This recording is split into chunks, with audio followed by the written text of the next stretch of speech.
Thanks a lot for having me here. Right. So I'm not going to talk about typically we think about the finance Bitcoin. It's like a Bitcoin prices. My personal feeling of Bitcoin prices. Yesterday we had a productive discussion on during the dinner.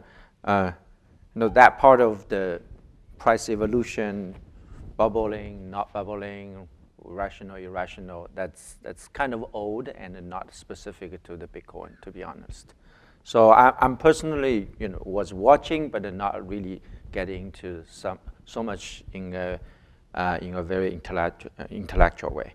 I'm more interested in the blockchain mechanism and also the industrial organization that built on this technology, and so many people are involving.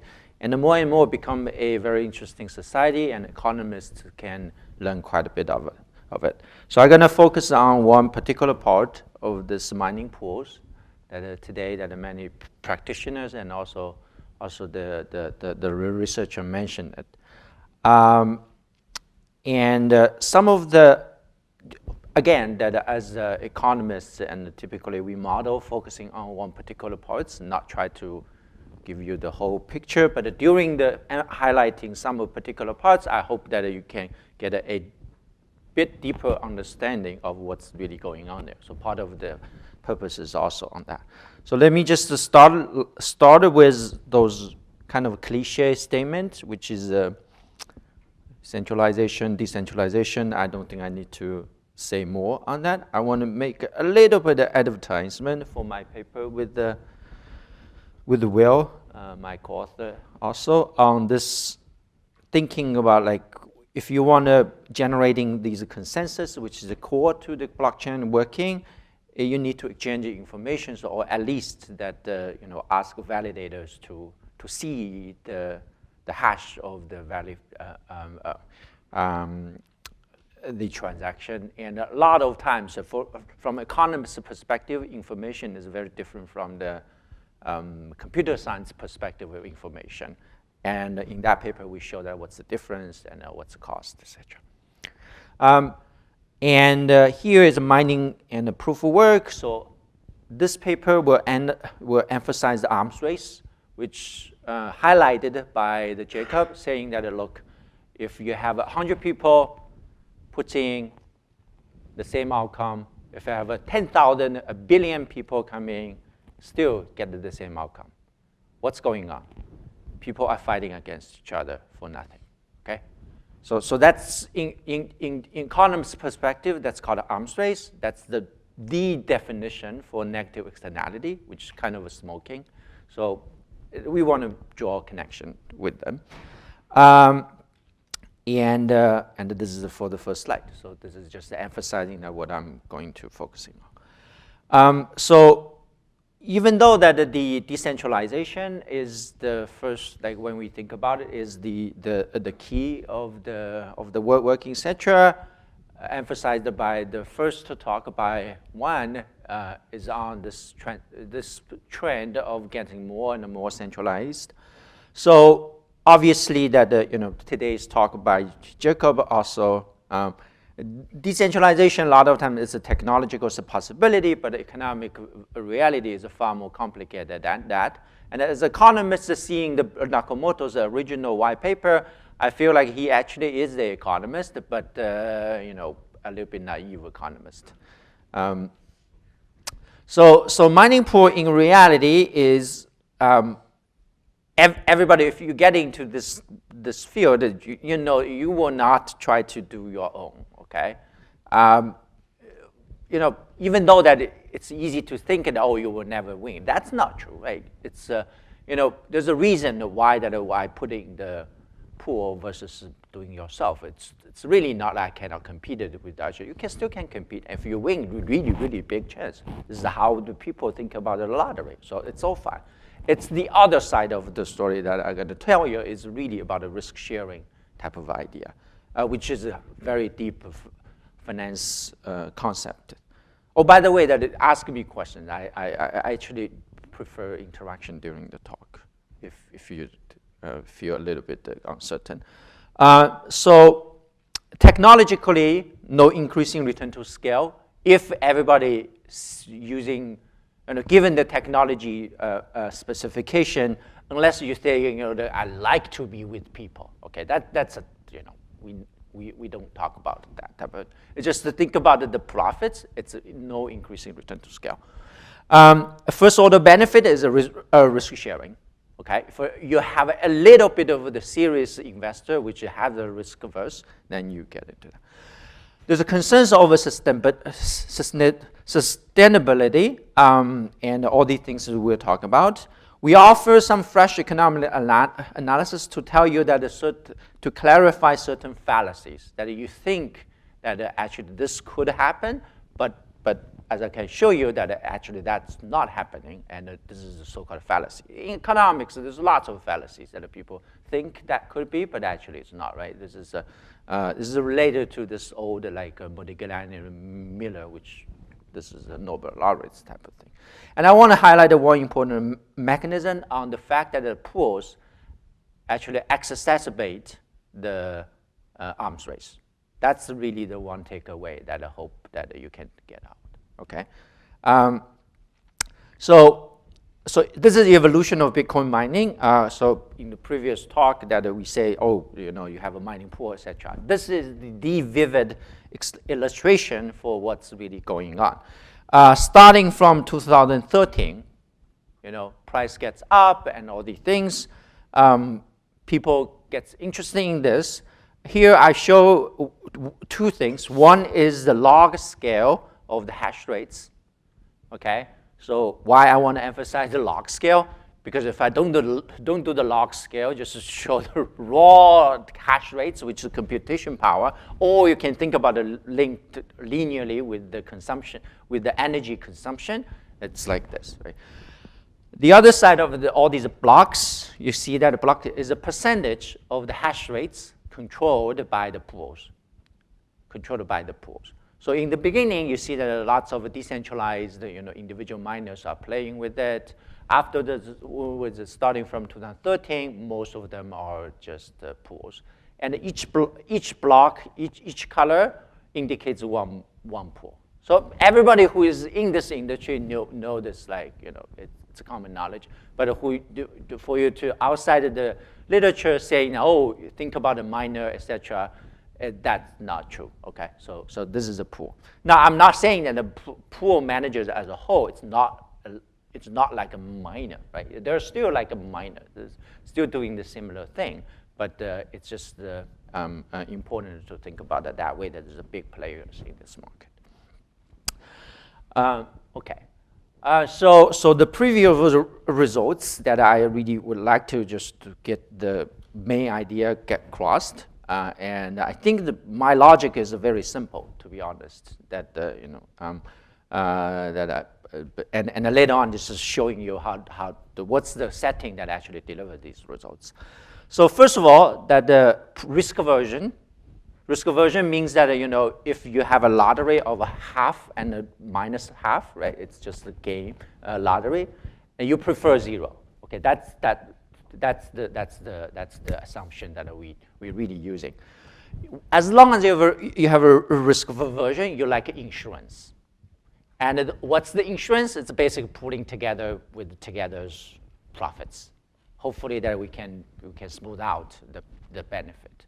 For people like serious investors, obviously risk aversion and risk management is the key thing, right? Unless you are really some idiosyncratic computer scientists who just want to play, that's a different story. But when we get into the serious investment management, people will care about it as risk aversion. So this is exactly after 2013, things become serious, then you see the rise of money. Now, what's really interesting in this setting is combining together with the mining pools, with the risk aversion, and the arms race that I was talking about, right? Essentially, they are doing socially wasteful things, right? You think about it that I joining the mining to get my reward, but actually I'm hurting other people to get a less reward. Okay. In this sense, is that if you have a financial innovation, which is an insurance company, right? That's a huge part of the financial industry, is that it makes everybody's marginal benefit, private benefit to joining the pool and contributing to the hash power, the benefit goes up. But they don't think about the cost, the other side. And in fact, that in the end, makes a lot of people can easily pull in their hash rates. And as a result, given the pools, the total hash rates that consume our electricity, et cetera, going to increase by 10 times. So this is the formal calibration that we do. Okay, so that's the one thing. So links egregious energy use with the pools. That's the one result. The second important point that I want to point out that many of the practitioners and commentators will say, oh, okay, we have a pools, so risk of aversion implies pools. However, risk aversion itself doesn't imply that pools to merge. Okay, doesn't imply pools to merge or grow further or overcompensation. Okay, why is this the case? Because technologically, miners actually can easily join multiple pools. Okay, so if you want to have a better diversification, you can just simply diversify or just participate in two pools. You don't need to push in these pool managers to put it together. They're actually fighting against each other a lot of times in terms of ideology, all these things.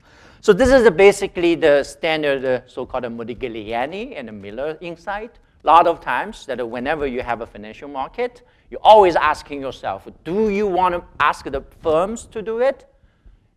Okay, which are supposed to just produce Apple, Apple computer, such a technology, or you can simply ask investors to do it through a better financial investment strategy. So this is exactly the point, but it has a deep insight telling you that, yes, risk aversion implies the rise of pools, but it doesn't say that a pool have to merge. That's a different question, okay? So this is the second point.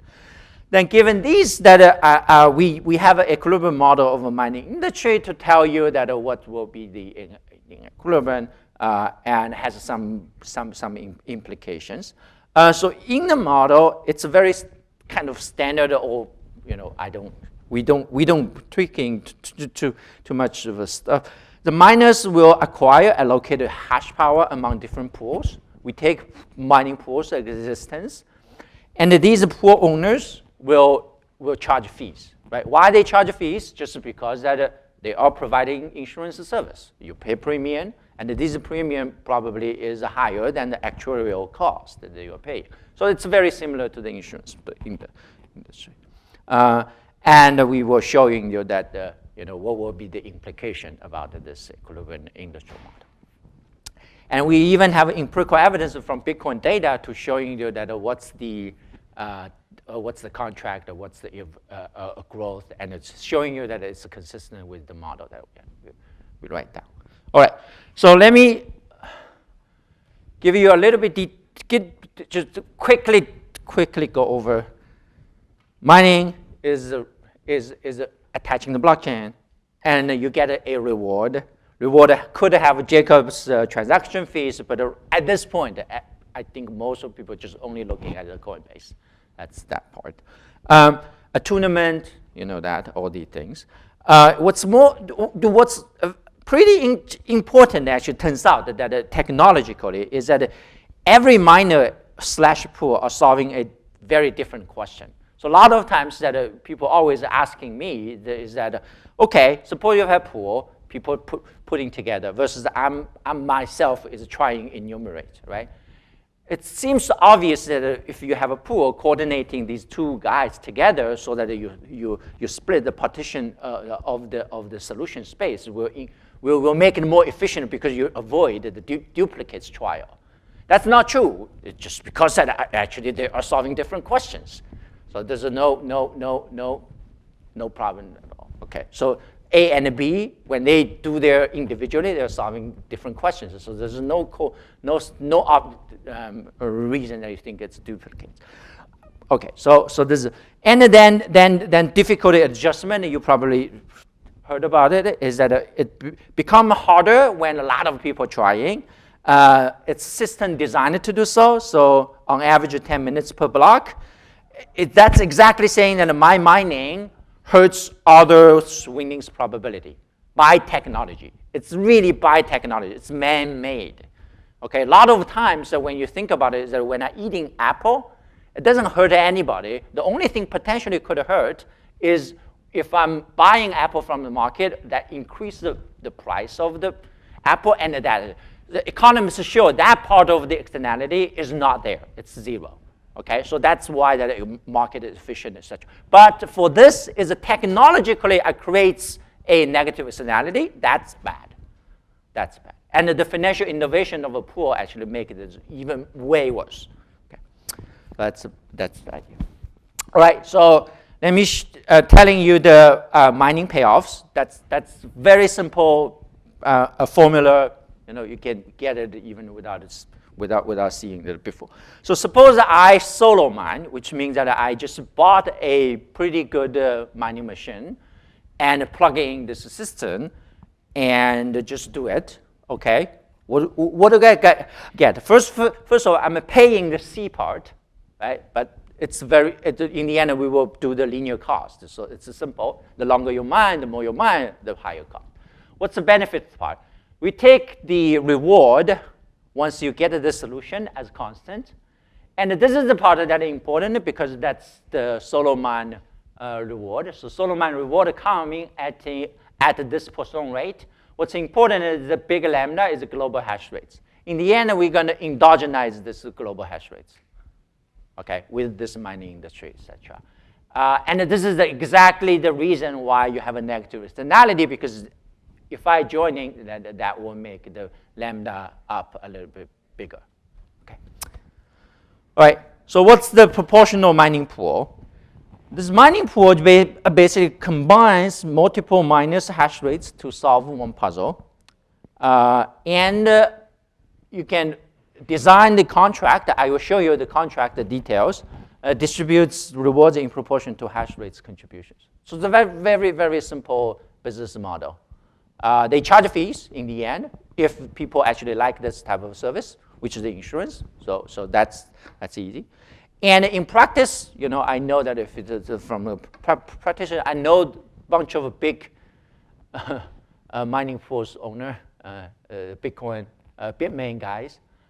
They do other things, obviously, during the forking. Those are very, very interesting stuff relating to this fighting against the different tribes. But as this paper is just telling you that if there's no these type of things, what's the basic that you should expect from miners who are just want to maximize their profits?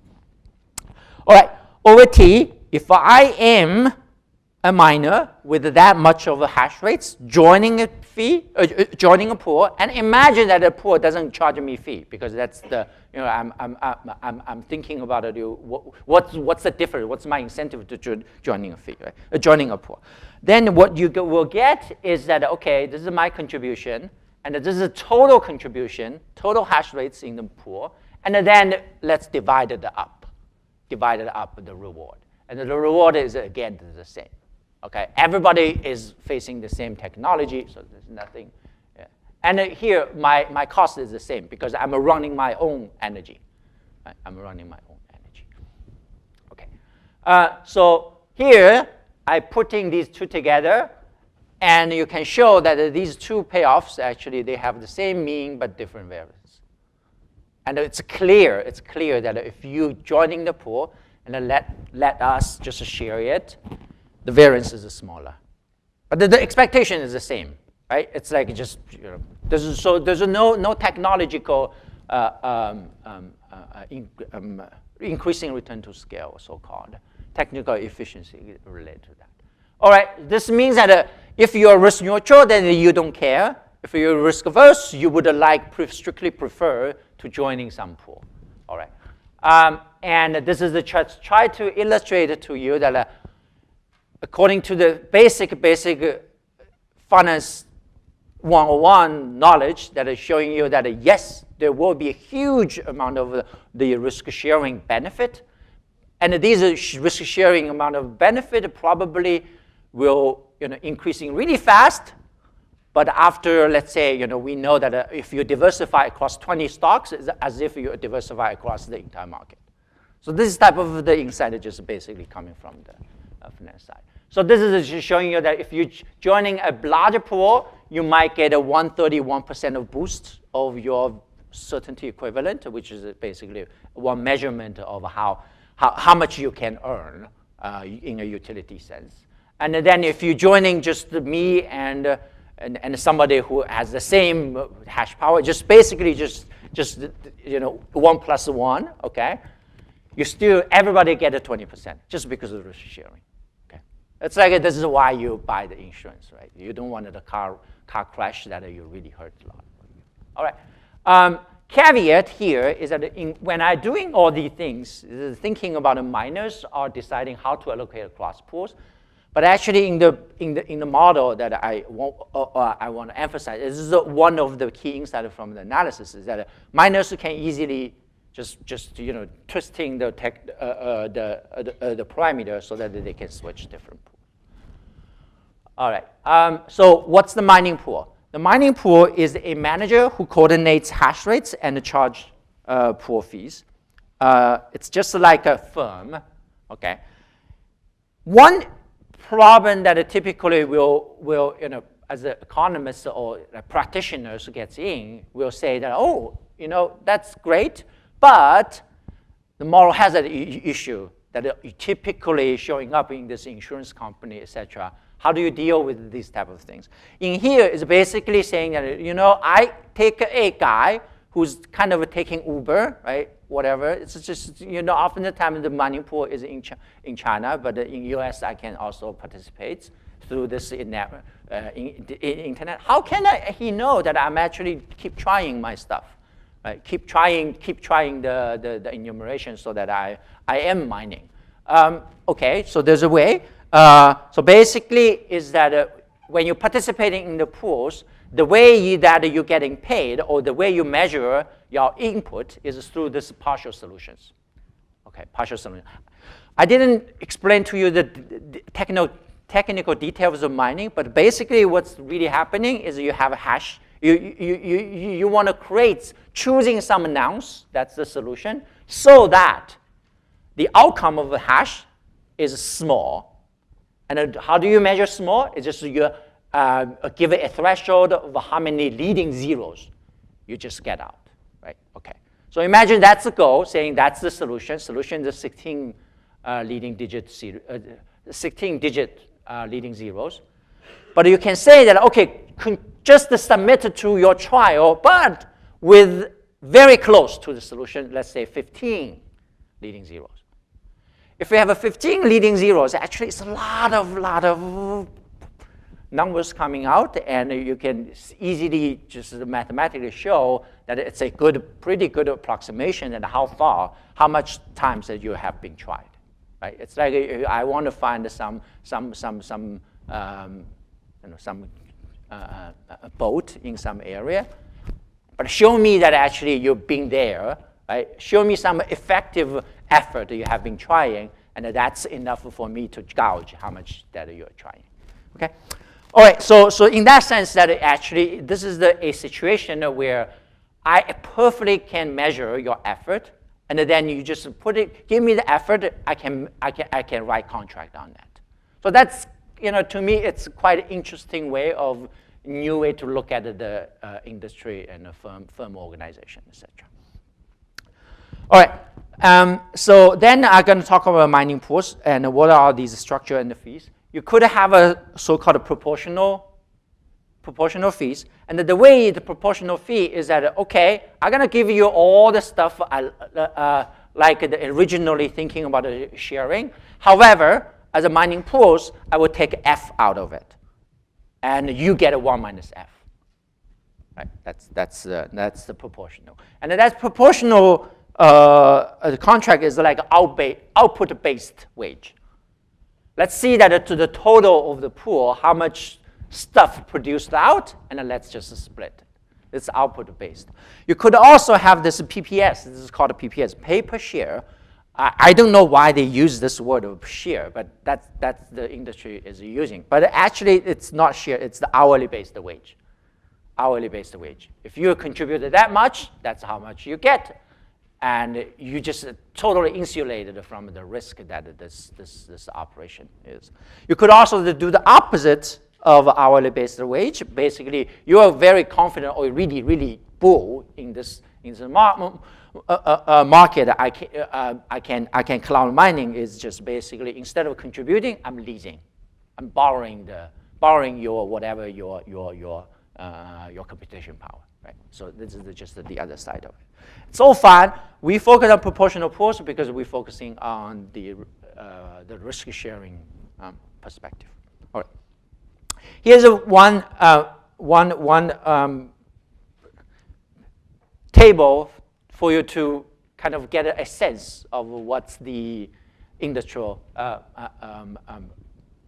pattern that we are looking at. First of all, over years, that the hash rates go up. You already know that. Number of pools, you see that. Right now it's like 43. Top 5 concentration, that's astonishing. That's typically when we measure the industry concentration. Top 5 percentage, which is basically take the top 5 and measure the market share. You see that the highest is 2016, that's around 75%. 2017 a little bit lower. We probably should update it to 2018. Here's the average fee. Then here's the next column is a fraction of proportional pool. Yes. Yeah. You know how many of the top 5 they're in, how many other ones they would be in. I think it's very public knowledge. Yeah, they all know. No, but the question is, I'm a writer. Do I do that? I'm in the top 3, or I'm in 7, or I'm in 9, or? I think they know. I think they know because in the real time, there's a Coinbase or some website publish this picture. This picture. It's really this picture almost the real time or weekly or something. I don't remember, but they know. So you know this. I mean, Who? You didn't give me a number, but it's gettable. Yeah, it's gettable. Sorry, so you are asking a specific number question? Yeah, I was saying, it's like this. If you're an Uber driver, you also can have Lyft and some others. And Yeah. I'm thinking of this parallel. Are you in the top 3, and that's your diversification? Or are you in 7 of them? You're saying, are they diversifying? Yes. And you made a big point of it. So Yeah. How much do we know that they? I do not know. I see discussion board. And I ask, I see discussion board, a lot of discussion on that. And sometimes they're hopping around even. And technologically, you just change the parameter, yeah. Now, in the beginning, I don't think so. In the beginning, many of these people are very ideological in the sense that they want to support one pool, and that pool leader is basically their god or something. Yeah. So over time, when all these type of things that economists jump in with the typical assumption that they're extremely rational, there's like profit maximization, all these things. Because we think in the long run, probably these type of things is the thing that are sustainable. So in the beginning they don't, and nowadays they become smarter. They try to maximize. Okay, good. But it is a very good question because that's the thrust of the paper. Okay, another thing I want to emphasize is that if you look at the fees, when I compare the top and the all, you will realize that the top guys are actually charging higher fee. Top means bigger ones. Okay. So that's a fact. All right, these are actually the different names of the pools. MPoolBTC.com is allegedly controlled by Bitmain and a bunch of other things.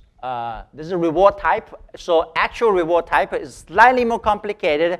due to some interesting, optimal deviating strategy of these miners, but those are very, very detailed things. I'm giving you a very broad perspective of these fees. So, and here's basically saying, do they share the transaction fees? Okay, as I explained, you have the Coinbase and the transaction fees. So most of the time that it just, it's on the reward on the Coinbase. But they can also contract on the transaction fees. All right. So let me just quickly tell you that what we are doing on the modeling side. It's way simpler than the previous ones.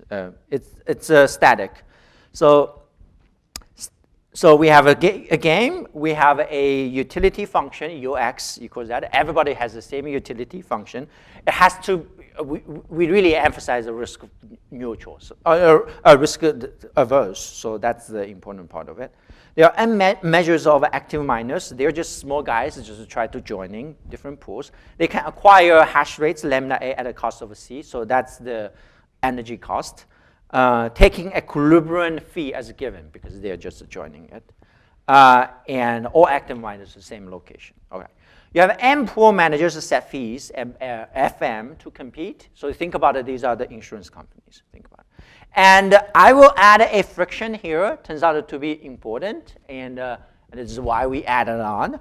And we have a good explanation for that. Not only that I will explain to you why we need it, but also that telling you that how do we interpret those things. The friction is that the pool M will be endowed with some passive hash rates, lambda PM, so that these hash rates are not hopping around and try to maximize their own. So you can think about the loyal fence. A lot of in the earlier years, that's clearly it's true. But most of the time, actually, I think it's a better explain or better link to the empirical is these guys' own mining power, right? These, like, think about the BTC.com, it is controlled by the Bitmain. Bitmain is the ASIC producer, and they have a bunch of mining powers that are inherited by the pool. All right. Given these mining passive hash rates, actually it turns out that the competition between different pools becomes a monopolistic competition, which means that actually each insurance contract that are provided by different pools becomes slightly different. So every pool actually enjoy part of the monopolistic rents. So that's very important to think about the industrial organization. All right, and this is the active miners problem. Put it in here. It's nothing fancy. As I already explained it to you, every single piece. I just putting them together, right? This is a total. One thing to highlight, as we were discussing, that indeed in this model, it's optimal for them to diversify, and we're allowing them. In practice, I cannot see them, but there's a discussion around that. Okay, and there's a big M number of pools, so they are located equally. All right. So the problem reduces to that, and here it's very important is that a lambda M, a lambda that's a global hash rates. It's endogenous. Everybody, summing up all the pools together. Okay, so that's basically the model. That's the active miner. Pool manager gonna say, okay, they're gonna think about the fee. So basically, that what their payoff is this thing times RFM, because that's how much that they get on the fee. And then they have the same utility function. You get that. One thing that I want to emphasize is that because these pools are atoms in the economy, so they're actually big enough to take into account the fact that the price, there's a price impact. So this is very important in economic models, whether you are competitive in the sense that you don't take into account the effect on the price versus yes. And given this paper actually is emphasizing on this welfare analysis, whether you're a price taker or not price taker is quite important. Okay, so here we have the pools are not price takers. They're monopolistic competition guys. The infinitesimal miners, they don't take into account. They're just small guys. This is the definition. Everybody charging optimal fees, and then given these fees, each miner is going to shop around, basically, saying, okay, you charge 3%, you charge 2%, you charge 1%. I'm going to allocate it differently, right? And in here, that you might think, okay, one guy charges 3% and one guy charges 2%. I should not put anything on the 3%. That's not true. As I said, that the different pools, given that they have a different started with different passive rates, they're offering slightly different service as an insurance service. So they could charge a different price. And this is the equilibrium. Here is the fallacy of a risk sharing really tells you, okay? This is we discovered, or actually I do have this intuition, but this is the clearest way to indicate that. It's very simple. So think about it. Suppose there's no lambda PM, which means that it's really no friction. It's like, you know, you have a mining pools, you have guys, and they're competing. It's just, you know, all the frictionless best world we can imagine, okay? What will happen? Pools will not charge fees. They're competing, but trend type of thing. They're providing same service. And then from the miner side, what they're going to do is basically equally put their shares into these pools. And that's first best, right? That's first best. And in a way that a pool, you have two pools, so that I got a half here, half here. It's going to be equivalent to have three pools. I'm going to have 1/3 here, 1/3 here, 1/3 here. Essentially, to me, it's the same, right? Just putting them together. So that's basically the idea. Is that you know, saying that a fallacy of risk diversification implies that pools will not merge or centralize. It's great to have pools to start with, but you don't. Once you have pools, then you don't need to. What's really important that we show, and also that is showing up so clearly in this context, is that mining arms race gets exacerbated. In our simplified economics, modeling mining energy is a waste, but you know, this is because we abstract away from other parts. So in here, in this so-called, you know, frictionless world, is the marginal benefit of the mining, if I can fully risk share, is this. It's very simple. This is a benefit, okay? And here just saying I get R, but I shared it with N people, N measure of people. If I'm doing myself, actually this is a marginal benefit of this, okay? And then the a little bit typo that. So you can see that if I joining with the fully risk sharing, then the marginal benefit of doing it obviously is better than the one that I cannot do that, right? So that's already seen here. And that's going to be showing up in the later things. Okay. I don't think I will, how many minutes do I have? Okay, good.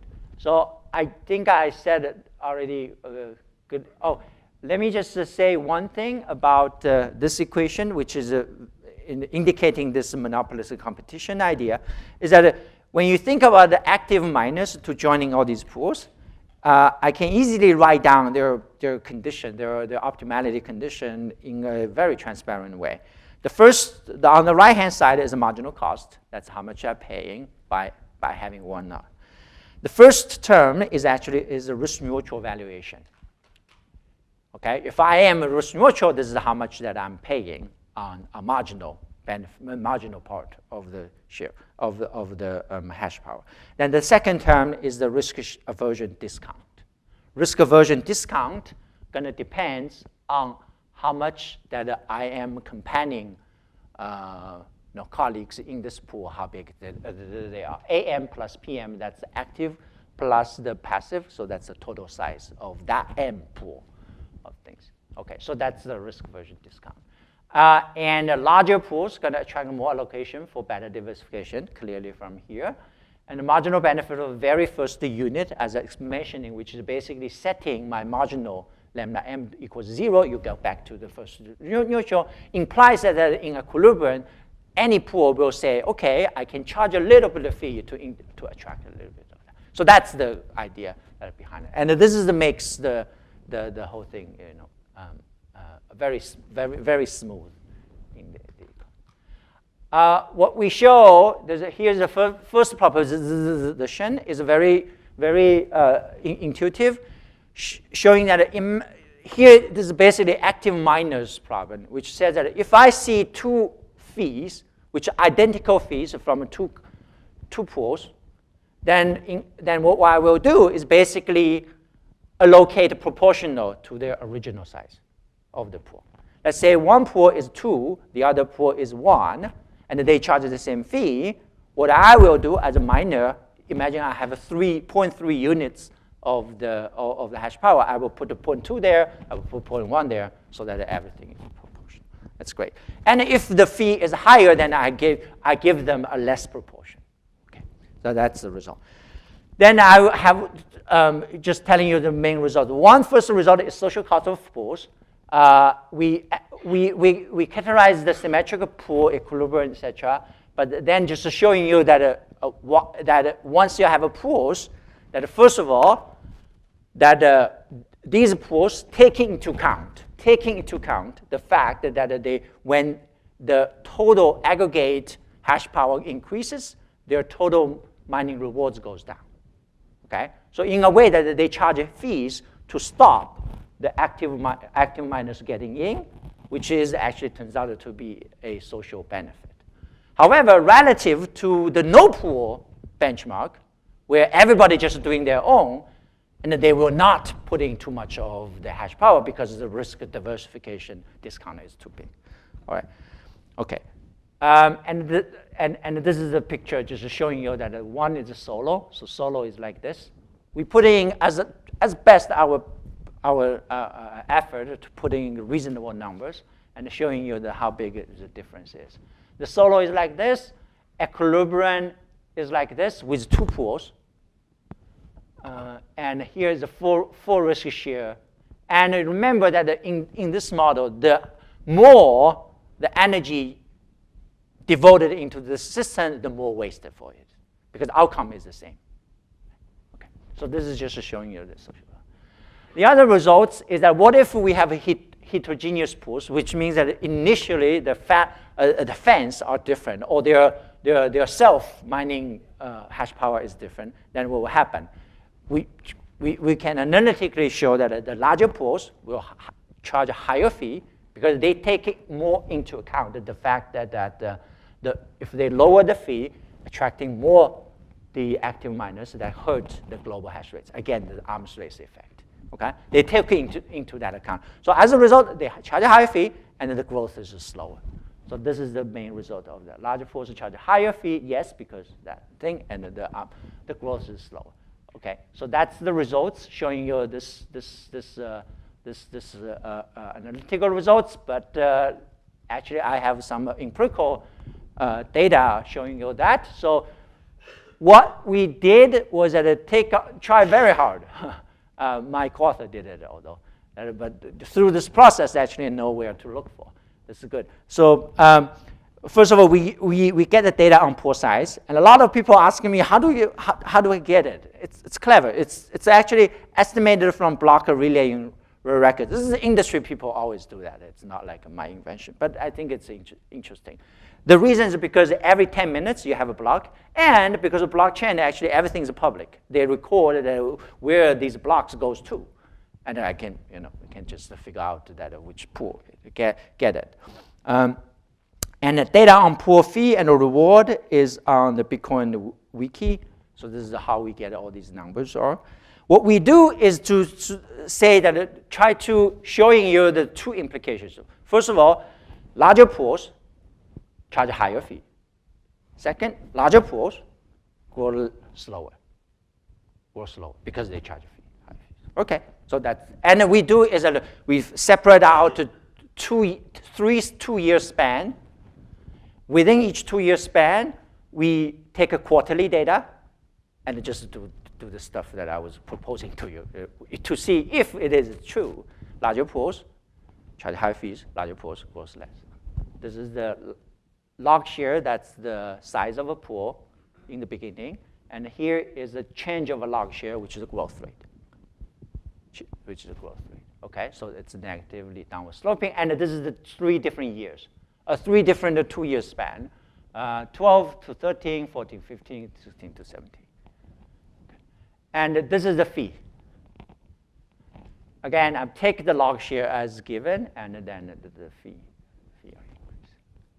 Okay. So that's basically this. I also discussed the entry, but entry will not eliminate our result. As I explained to you, it's monopolistic competition. Right? Once you realize that, entry doesn't matter that much.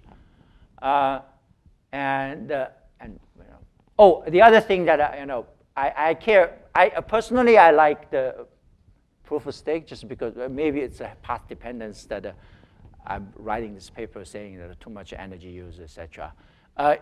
When I first read Nakamoto and getting to know details of this consensus, etc., I really amazed. I think it's actually showing it could work, right? It could work. At a large scale, it's kind of clumps some in a very, I wouldn't say the word of stupid, but it is in a way that has a lot of big serious drawbacks. So proof of stake seems to working. I don't see why it's not. Like I heard a lot of comments on details of why it could be harder to implement it, but still I think if the things are gonna fly out, proof of stake is something that. Yesterday the report saying that it's eye-opening in the sense that maybe you don't need to have a stake. Right? This could work, but maybe there's some reputation stuff going on in Jacob's work, which is kind of like if you have a permission of blockchain, it's a little bit of the reputation, a good guy, I want to maintain I'm a good guy, kind of kicks in this logic. All right, but I want to say that our mining pool, this type of thing is also applied to that, because in practice, if you have a POS, actually, the guy who, you always need one guy to record it. It's very decentralized in the end. And that guy will try to diversify, okay, even if it's a POS. I think I'm gonna stop here. I delivered 2 points. One is that there's a fallacy. Risk sharing leads to the pools, and I think this is the first order effect that leads to the rise of pools. But wait a minute, saying that okay, this is going to lead to concentration. That's a different question. Second is that the rise of a mining pool. It's a best example for financial innovation, and that leads to worse outcomes. This is very much like a 2007, 2008, where mortgage-backed securities makes people better to take leverage. And that's something happened, right? Okay.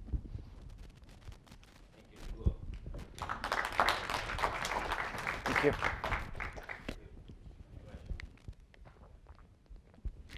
Just have a high-level empirical question. Love the talk. You said at one point that the utility, the certainty equivalent utility, from 4 to 9. Yeah. But then at the same 5 to time, 10. And then at the same time, you have these plots where you show that the investment in computation is going up kind of 5x or maybe more than 5x. I was just trying to square the certainty equivalent utility is kind of 2x, but the investment in computation is 5x. Is there some interaction there? Interesting point. I never thought. You mean both are not empirical, both are theoretical, seems to be. Right? I think what you're talking about is this fact, this simple calculation here. Right? This is the theory, first of all. Right? It's under some parameters. And then this shows you that if I am certainty equivalent of getting in, yeah, so that's, you can map to the cost. Yes, in equilibrium, you can map to the cost. Great. This is a good point. I never thought about it. So let me just on the spot. I will try to see. And this is the social costs of mining pools. So this is also theoretical and plugging in exactly the same parameters there. So here, when I compare to the solo, probably is 4 to 10 times, which is I think it's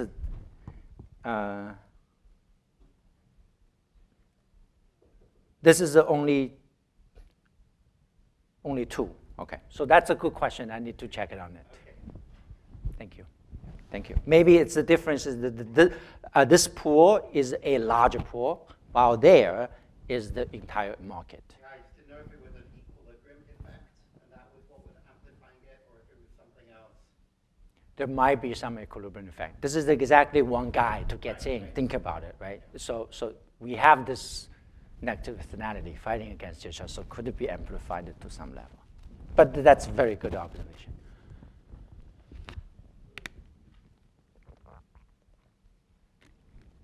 Okay. Thank you. Thank you.